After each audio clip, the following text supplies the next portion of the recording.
हम हैं देश के एकमात्र ग्रामीण नारीवादी न्यूज चैनल। हमारा समर्थन करें, यूट्यूब चैनल सब्सक्राइब करें, खबरें लाइक करें और वेबसाइट पर सदस्य बनें।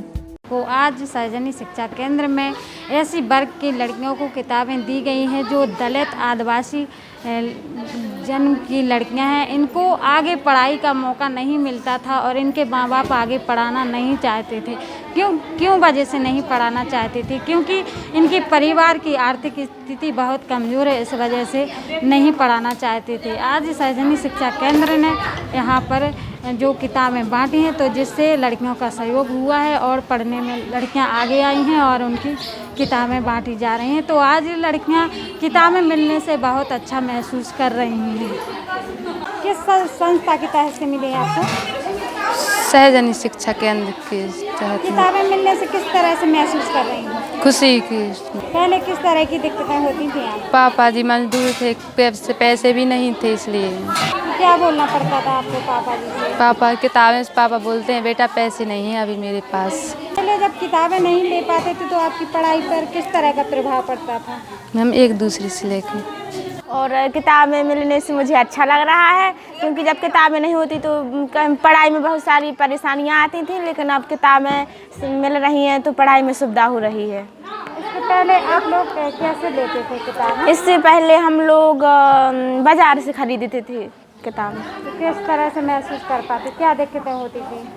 जैसे कि किताबें, जैसे कि हम लोग दुकान पर जाते थे तो दुकानदार कहते थे कि अभी किताबें आई नहीं हैं, तो दो तीन बार दुकान पर आना जाना पड़ता था, जिससे आने जाने में भी परेशानी होती थी। लेकिन यहाँ पर एक ही बार में किताबें मिल जाती हैं, इससे हमें पढ़ाई में सुविधा हो रही है।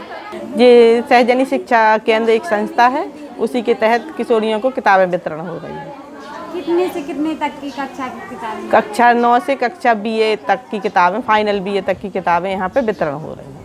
क्या लड़कियाँ किस तरह से महसूस कर रही हैं इन किताबों को? लड़कियाँ इस तरह से महसूस कर रही हैं क्योंकि कोरोना की वजह से इनके माँ बाप की स्थिति काफ़ी ख़राब है, यहाँ पे व्यवसाय भी नहीं है, तो माँ बाप लड़कियों को पढ़ाना नहीं चाहते हैं। तो हम लोग पुस्तक वितरण करते हैं और जो अति गरीब लड़कियाँ हैं जिनके माँ बाप के पास फीस नहीं है तो उनके फीस देने का भी काम शहरिया बच्चों का हम लोग कर रहे हैं। गांव का क्या स्तर है? इनके गांव का स्तर ये है कि इनके गांव में कॉलेज नहीं है, सिर्फ कक्षा 1 से 8 तक के स्कूल हैं। इसके बाद इनको अपने गांव से उठ के दूसरे गांव जाना पड़ता है।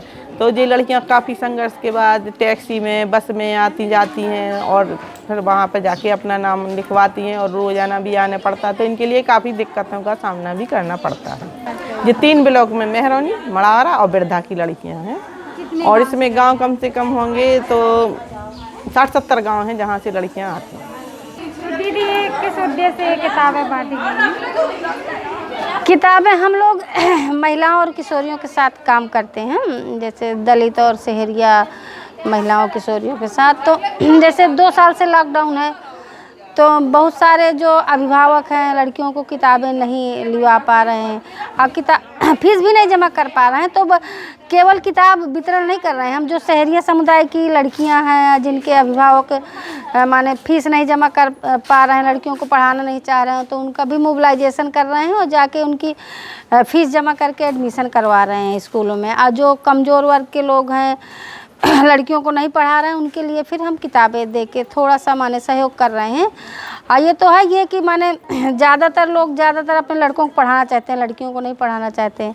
तो यह है कि लड़कियां पढ़ें किसी तरह से, माने उनका मनोबल बढ़े, आगे बढ़ें, बस यही है। और सोच रहे हैं बहुत कोशिश करके, और अब अगर उनको पूरी चीज़ें नहीं मिल पाएंगी तो शायद फिर बैठ जाएंगी तो उनका मनोबल घटेगा।